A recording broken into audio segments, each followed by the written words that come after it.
Hi, I'm Scott McClure. Thanks for watching our fourth video in the Max Wilderness Experience Outdoor Series. Today, I'm just out taking a nice leisurely walk in the woods. I'm on an established trail system that's fairly close to home. It's far enough out that it's nice and quiet, it's very peaceful, but it's close and easy to get to. Today, I'm going to talk about several methods of wilderness navigation, things you should know if you get lost. Now, before I start, I want to do a little safety thing. This is a typical July day in Arkansas. I checked the thermometer before I started the walk. It's about 96 degrees or so. I'm not sure what the humidity level is, but it makes it really freaking hot. You know, with the humidity level up, the temperature up, you're going to sweat a bunch. Now, sports drinks are really good. I mean, I love them. But when you're on the trail like this, the best thing for your body is plain old water. Make sure you have plenty of it and drink a lot, because as you exert yourself, your body sweats and you can get dehydrated really easily. Now, on this video, we're not going to cover how to find water. We'll do that at another time. But I just want to say, drink water. I'm going to cover several methods. I'm going to start with the one of the highest technology and work my way to the lowest. Some stuff's real easy, some's complicated, but none of it's really that hard. And if you can see the straps in the picture here, I've got a small day pack with me. Besides the extra camera gear I'm carrying, I've got a few of the basic essentials. I've got a 2-quart canteen full of water. I've got a good knife. Got my multi-tool, which is a little overkill. Got a small first aid kit. Got a compass, my GPS. Got my fire starting stuff. Now I've got some trail mix in the bag for a snack for energy. It's just some of the basic stuff that you should take with you whenever you're out. Alright. I'm going to walk up the trail a little bit further, find a place to stop for a little bit, and we'll start talking. Alright, one of the first methods I'm going to talk about is using a GPS. This one is a little Magellan Triton 200. It's a little cheapo, about $100 I got at Walmart. Doesn't have any removable memory cards or anything, so the memory is very small. You can't load a whole lot on here. You can see this through the glare there. It's got a map on it. I've taken and downloaded a map previously into my computer, hooked the GPS up to it, and put the map on it. The map I've got on here is of my local area, the one I'm in most. Now, like any topographic map, this one shows elevation, shows some man-made structures, some roads, some trails, some streams, something like the Arkansas River we've got over here. The little triangle part in the middle there, you can see the little triangle part right there, that's where I'm at right now. Good feature about this, see the little yellow line? If you can see that there, that little yellow line is my track. Now, I've used this before and I didn't create a new track before I took this walk today. So that's why it shows me going through the river. But that backtrack feature is one little neat, handy thing.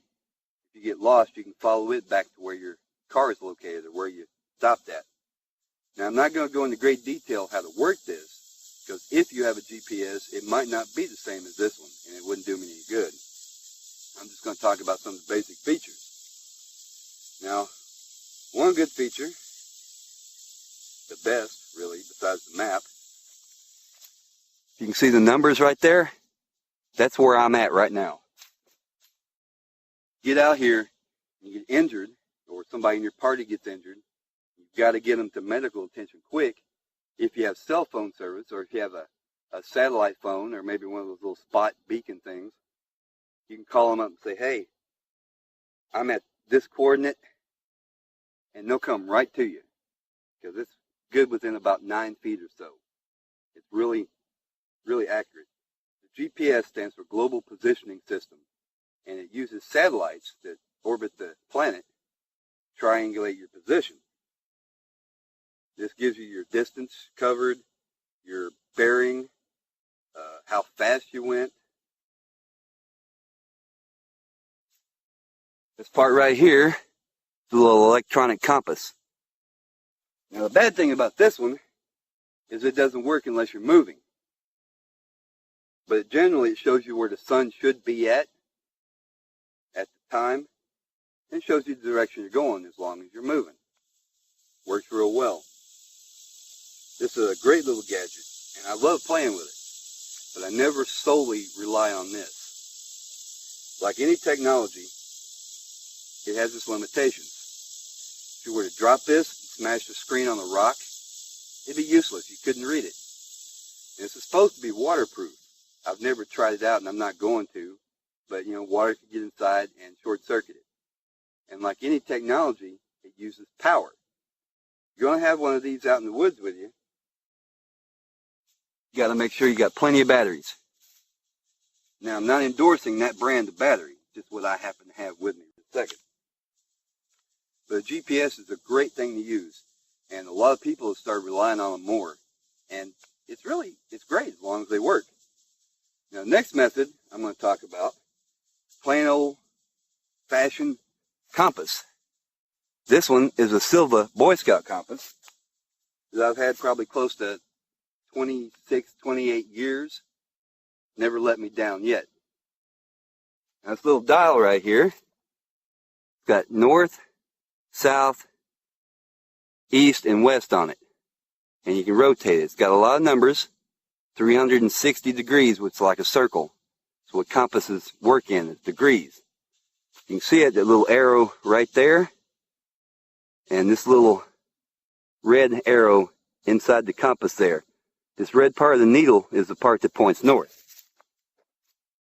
Now say you parked your car east of where you're at.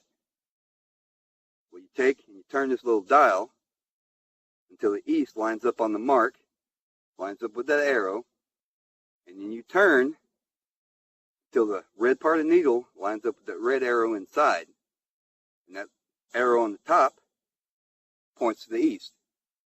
Works really well. If you've never gone into a certain location before, you should always have a map with you. Now, this is my home area. I generally don't carry a map with me. But I'm not going to go into reading a map. I'll do that at another time. But compass is a great way to find your way. Very reliable. It doesn't take any power. Get a good robust one. If you drop it, this thing has been dropped, bounced on rocks, stepped on, run over once that I know of, and it's got this one little air bubble inside that hasn't affected how it works at all. Great little thing.